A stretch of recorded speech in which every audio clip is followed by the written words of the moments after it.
Bom dia, gente. Louvado seja o nome do Senhor, né?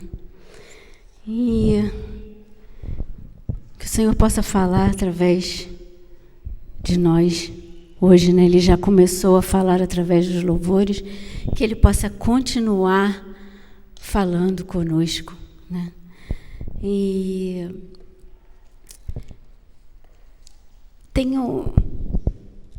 o pessoal de Carioca não gosta muito de música sertaneja, não, né?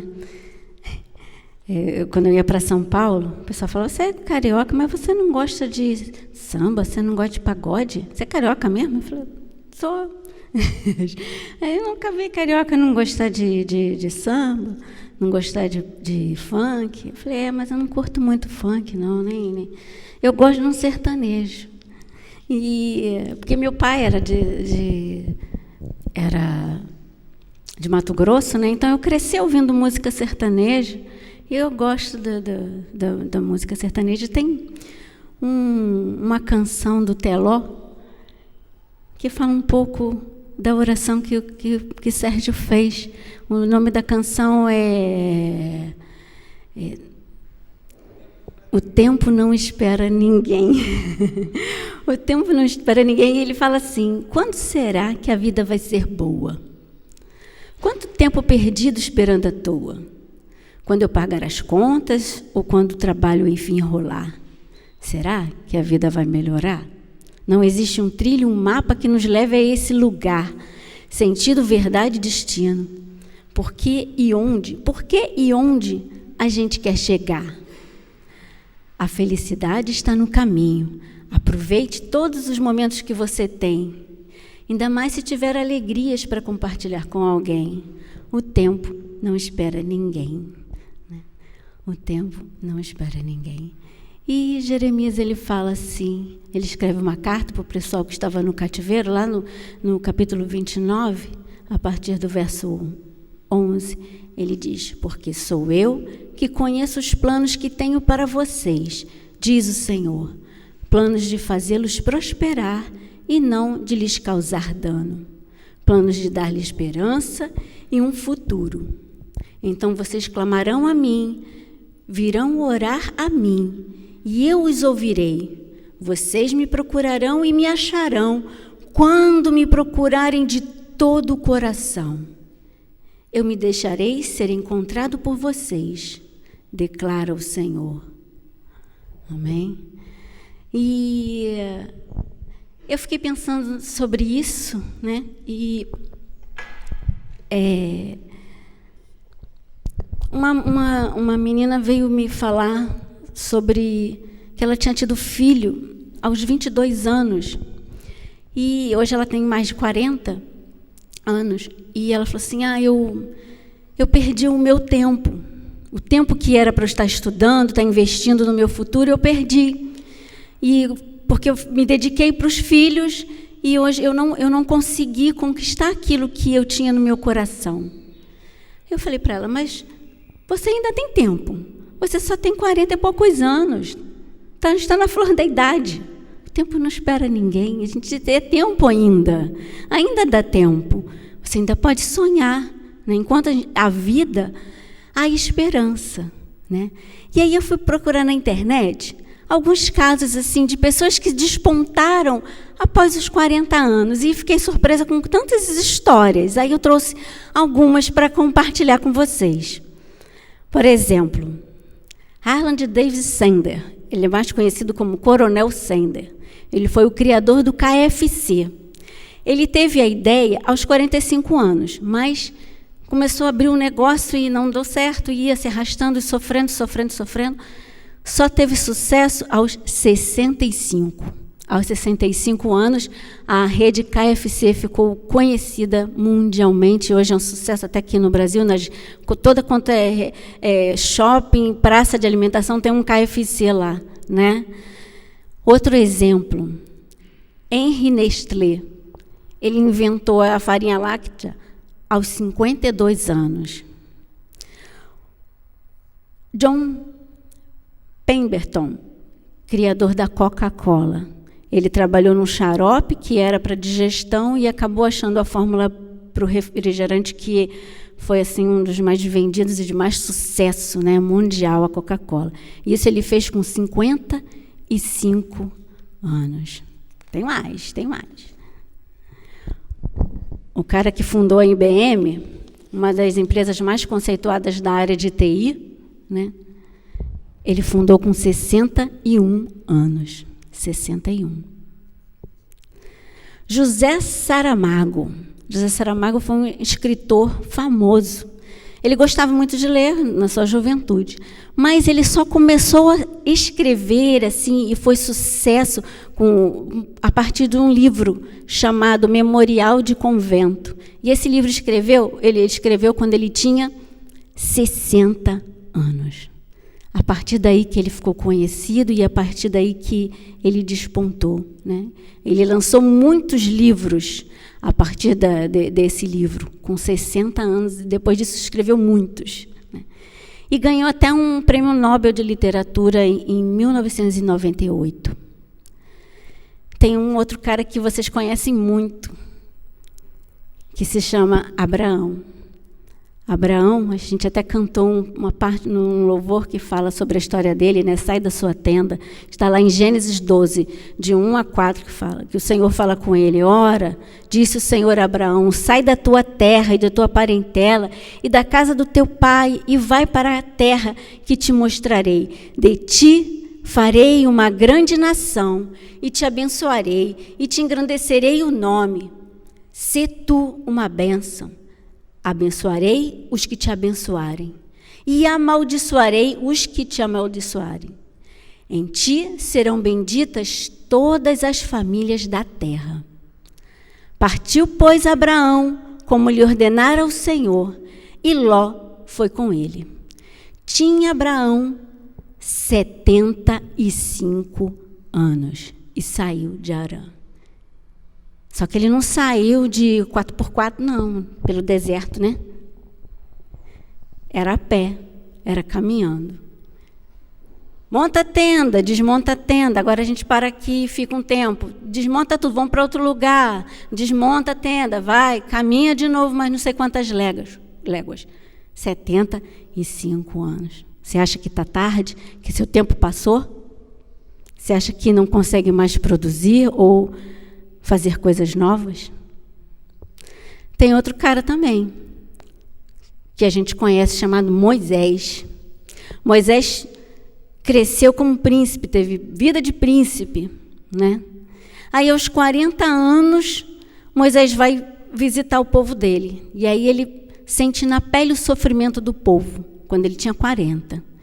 E aí ele vê aquele sofrimento, ele se indigna, ele mata um soldado, é perseguido, foge para o deserto. E aí lá ele se casa, só que como ele não tem bens, ele é um fugitivo, ele passa a ser pastor de ovelhas, né? E lá no deserto, em Midian, ele vive mais 40 anos. Tem filhos, esposa, então está com a sua vidinha lá, né? Tranquila, gostoso, né? Filhozinho, mulherzinha, sua tenda, suas ovelhinhas. Aí Deus chama ele. Acabou não. Agora que a brincadeira vai começar. 40 mais 40. Quem é bom de conta? 80. A brincadeira do Moisés começou aos 80 anos. E aí que ele começa a jornada para ser um libertador, né? Lá no verso 6 e 7 de Êxodo fala: assim fez Moisés e Arão, como o Senhor lhes ordenara. Assim fizeram. Era Moisés de 80 anos e Arão de 83, quando falaram ao faraó. Então não acabou não, gente. Tem muito ainda para fazer, né? Tem que só ter disposição e vontade. O Senhor está aí, que é o nosso braço forte. E pensando nisso tudo, eu ouvi um testemunho ontem que a Cíntia me mandou e que me deixou assim muito impactada, porque veio complementar tudo isso que eu tinha começado a pensar e a rabiscar, né? É a história de uma pastora chamada Tânia Teresa. Essa mulher, na infância, ela teve a infância dela saqueada. Foi literalmente saqueada. A história dela começa antes dela nascer, com a história da mãe, quando era solteira, e a história do pai, quando era solteiro. A mãe era de uma família com boas situações financeiras, o pai também. A mãe se apaixona por um soldado. E o pai se apaixona por uma filha da mulher que lavava a roupa da casa. E a família da mãe não permitiu que essa mulher, que é a mãe dela, casasse com um soldado, porque era soldado, e eles achavam que não tinha futuro, e não deixou. Esse rapaz, soldado, se sentiu destroçado e humilhado, se suicidou. E aí, o pai, que gostava da filha da mulher que lavava a roupa da casa, a família também não aceitou. E essa menina, destruída por essa atitude da família, se suicida. E aquela menina fica destruída porque teve o seu amor destroçado, e esse rapaz também fica destruído por ter também carregado um peso da morte da mulher que ele amava. E uma pessoa em comum que conhecia os dois, falando assim, vocês têm uma história parecida, vocês têm que se conhecer, e eles moravam em cidades diferentes. E aí, para eles, com raiva da família, eles falaram, não, a gente vai se casar. E eles se casam por procuração, se casam sem conhecer. É difícil dar certo, né? Conhecendo, às vezes, dá uns probleminhas, ainda mais sem se conhecer, por procuração, né? E foi o que aconteceu. Eles vieram se conhecer depois que casaram, porque eles se casaram por procuração. E aí, não deu muito certo. Ela começou a procurar, no espiritismo, se encontrar com o soldado que morreu. Só que não conseguia. E aí, tinha um líder espiritual, que era dono de uma farmácia, que ajudava ela, mas também dava uns remedinhos para ela ficar calma. Então, ela ficou viciada nesse remédio e começa a tomar, e ficou prostrada numa cama, e não levantava, e não cuidava das coisas da casa. Aí, ficou grávida, engravidou dessa mulher, chamada Tânia Teresa, né? E a menina começou a crescer, mas abandonada, sem uma mãe, porque a mãe dormia o dia inteiro. E a mãe tem outro filho, e ela começou a ser responsável pelaquela outra criança, por aquele outro menino que nasce, o irmão dela. Ela, com 6 anos de idade, ela salva o filho dela que estava caindo, o irmão dela que estava caindo num poço.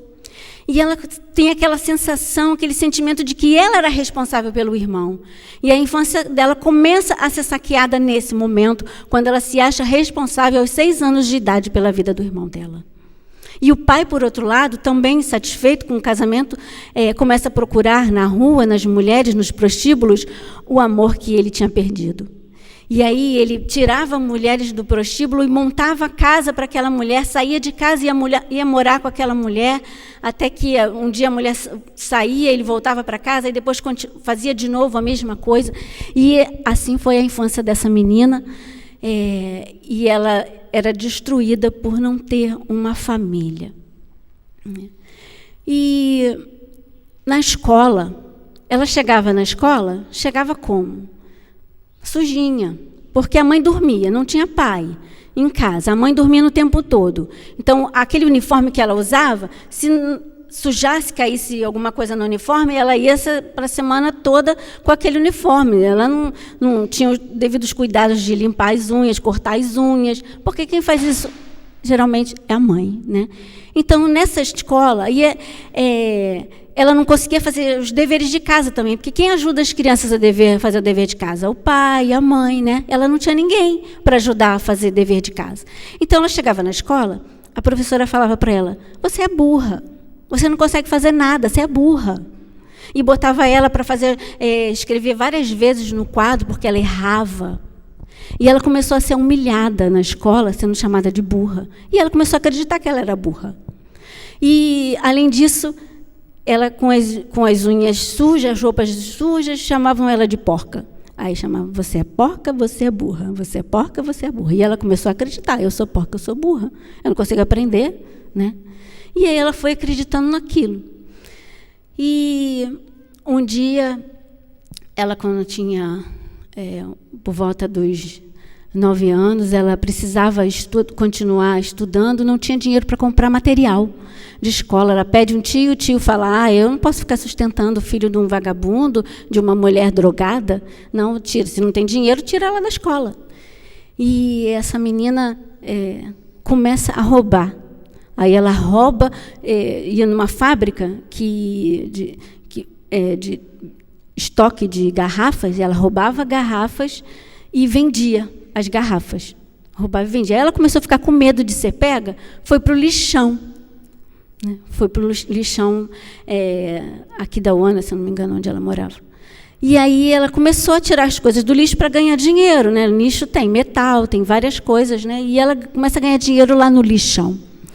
Aí no lixão foi pior, ela tinha verme, aí ficava com mau hálito. Então ela era mais tida como porca, né? Como suja, porca, burra. E aí ela ficava nervosa quando tinha que dar alguma resposta na escola e deixava as coisas cair. Quando a professora chegava perto dela, ela ficava nervosa, deixava as coisas cair no chão. Aí ela era porca, burra e estabanada. Então a autoestima dela estava lá embaixo. Né? E aos 9 anos, um dia ela foi buscar a droga para a mãe dela, com esse pessoa que era um líder espiritual da mãe, e ela tinha aquele homem como referência de pai, né? Era uma pessoa que ajudava a mãe e tal, e que estava sempre ali em volta da família. Esse homem abusa dela na farmácia. Aí ela é abusada. Ela é abusada e, a partir desse momento, ela começou a ser agressiva. Então, além de burra, porca, suja, estabanada, ela era agressiva. Então, esse estigma que ela tinha da vida dela. E aí ela para de estudar aos 12 anos, que ela entra numa depressão, porque ela foi para passear numa praça, porque quem é do interior, né? Hoje em dia a gente vai para shopping, quer passear, vai para o shopping. No interior, o pessoal ia para a praça, se arrumava e ia para a praça. E ela foi para a praça com o irmão, estava tomando sorvete, alguém esbarrou nela, o sorvete caiu numa moça. A moça sujou a roupa da moça, a moça ficou com tanta raiva e começou a gritar, falar assim, você é porca, você é filha daquela mulher drogada, daquele vagabundo, só podia ser você que fez isso comigo. E as pessoas na praça começaram a olhar para ela e ela começou a ficar pequena, se sentir pequena e humilhada. E aí ela entra para o quarto aos 12 anos, para de estudar e até os 14 anos ela ficou dentro de um quarto com depressão. E nisso, quando ela tinha 14 anos, o pai voltou para casa e fala que recebeu uma promoção do banco e que eles iam se mudar para uma outra cidade. Aí ela falou, bom, agora tudo vai melhorar, tudo vai mudar, né, na minha vida. Lá nessa cidade para onde eu vou, ninguém me conhece. Aí ela chegou lá nessa cidade, ninguém conhecia, ela fez amizade, saiu do quarto, fez amizade com algumas meninas, e uma pessoa chamou, uma menina dela, amiga dela, chamou para passar o Natal. Quando ela chegou lá, no Natal, ela viu aquela família que ela nunca teve. Um pai cuidando da família, a mãe fazendo as coisas com carinho em casa, cuidando, botando a comida na mesa, ela nunca teve aquilo. E ela ficou muito triste, começou a chorar e foi embora. Quando ela chegou em casa, a mãe estava dormindo, roncando, dopada, e o pai estava no outro quarto com uma outra mulher na cama dela. E ela, tomada por uma ira, que ela pega uma faca, ela falou, acho que eu fui dominada por Satanás e eu queria matar meu pai. Naquele momento eu quis matar o meu pai. E aí ela começou a gritar, e aí as pessoas da rua começam a entrar dentro da casa. E as pessoas começam a ver, e o pai se defendendo, só defendendo, ele não machucava ela, mas só se defendia. E ela começou a jogar, botar para fora tudo o que as pessoas falavam dela e tudo que estava guardado. E ela falou ali, gritando que ela tinha sido abusada, e que a mãe dela era uma drogada, e que o pai era um vagabundo, e começou a gritar e falar todas aquelas coisas que a mulher tinha dito para ela na praça.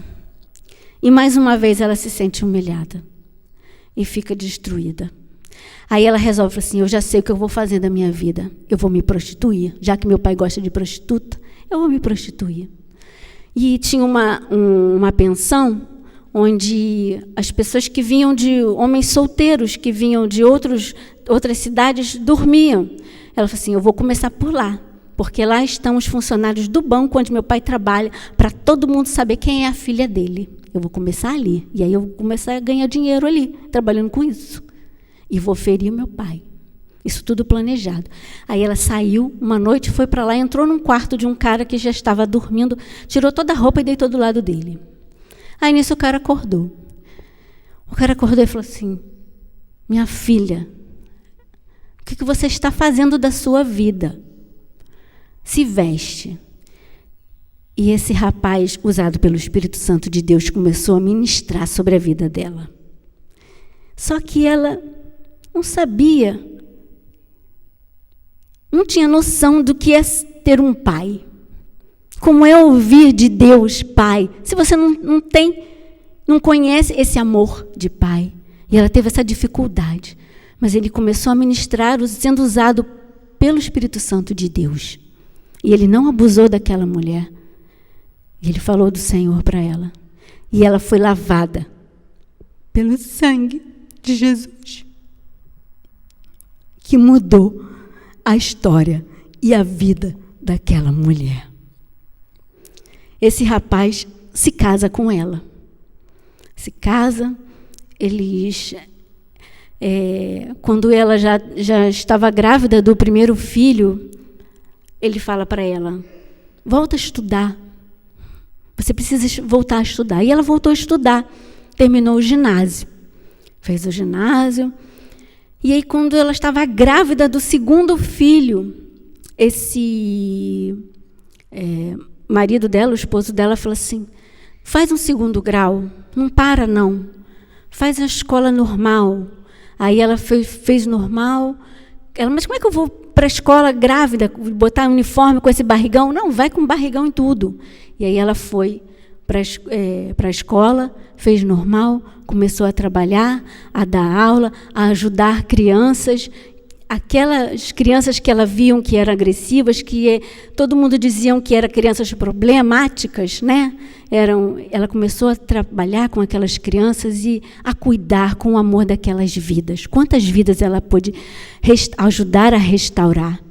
Ela ficou 8 anos trabalhando como professora nessa cidade, até que o marido dela foi transferido aqui para o Rio de Janeiro.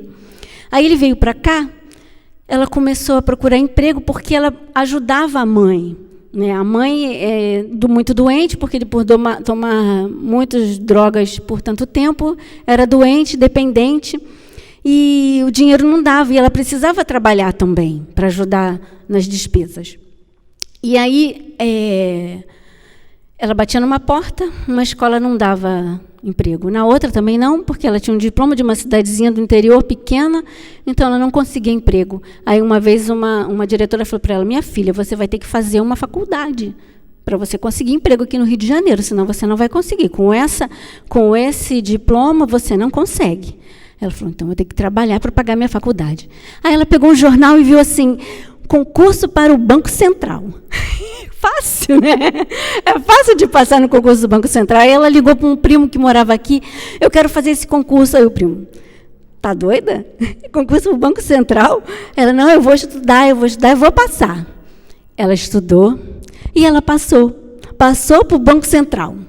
Aí começou a trabalhar no banco, e aí ela viu, aí ela ia começar a fazer a faculdade, de pedagogia, só que ela viu que advogado no Banco Central podia ter a opção de trabalhar 4 horas, diminuía o rendimento, mas podia trabalhar só 4. Ela, então eu vou querer fazer, em vez de fazer pedagogia, eu vou fazer direito.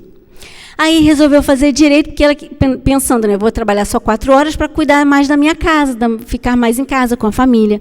Fez direito. Foi fazer direito, estudou, se formou e fez o concurso interno, trabalhou como advogada do Banco Central. E aí, como advogada do Banco Central, ela conheceu vários juízes. E teve uma juíza que influenciou muito a vida dela, né? E ela botou um cartãozinho assim, que ia ter concurso para juiz federal. E atrás do cartão da juíza estava escrito assim, você pode, você consegue. Aí ela falou assim, meu Deus, eu vou ter que estudar muito. O juiz federal, todo mundo sabe que é um concurso muito difícil, né? E ela faz. E ela já era avó. ela era avó e passou no concurso para juíza federal. Então, ela é uma juíza federal que veio do lixo. A Rede Globo chamou ela para fazer um seriado da vida dela, de história de superação. E aí ela falou assim, não, eu aceito, vocês podem fazer um seriado com a minha história. Só que eu tenho uma premissa. E qual era essa premissa? Eu não quero que seja uma história de superação. Tem que ser uma história de milagre. Uma história do que o Senhor fez na minha vida. O que Deus mudou na minha vida. Porque não foi o meu braço somente. Eu tenho a minha parte, a minha dedicação. Mas quem fez esse milagre na minha vida foi Deus. Foi o braço do Senhor, não foi o meu braço. Muitas vezes a gente acha que nosso tempo já passou. E essa mulher hoje, ela é juíza e ela já era avó quando passou no concurso de juíza. E hoje ela tem um ministério grande com mulheres que estão perdidas, precisando se reestruturar, e com crianças também que têm a sua infância saqueada. Então, nunca é tarde. Nunca é tarde para ler um novo livro.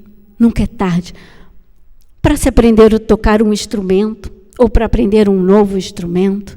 Nunca é tarde para aprender uma nova língua, falar uma nova língua. Nunca é tarde para fazer uma nova faculdade. Nunca é tarde para mudar de profissão. Nunca é tarde. O importante é que não é só o nosso braço. É com o braço do Senhor. É com a ajuda do Senhor. Porque o Senhor disse através de Jeremias: porque eu que conheço os planos que tenho para vocês, diz o Senhor. Planos de fazê-los prosperar e não de lhes causar dano. Planos de dar-lhes a esperança de um futuro. Então vocês clamarão a mim, virão orar a mim, e eu os ouvirei. Vocês me procurarão e me acharão quando me procurarem de todo o coração. Eu me deixarei ser encontrado por vocês, declara o Senhor. Então, E no próximo verso ele ainda fala assim: serei achado de vós do Senhor e farei mudar a vossa sorte, em algumas versões. Às vezes a gente quer mudar a nossa sorte apenas com a força do nosso braço. Mas Deus pode mudar a nossa sorte. E nunca é tarde para recomeçar ou para começar. Nunca é tarde. Deus ainda tem muito a fazer na nossa vida. Independente se você tem 10, 11, ou se tem 50, ou se tem 60. O tempo não para. O tempo não espera ninguém. E hoje é o tempo. E hoje Deus chama para fazer uma nova história através das nossas vidas. Amém? Que o Senhor possa ter falado aos nossos corações com esse testemunho. Louvado seja o nome do Senhor.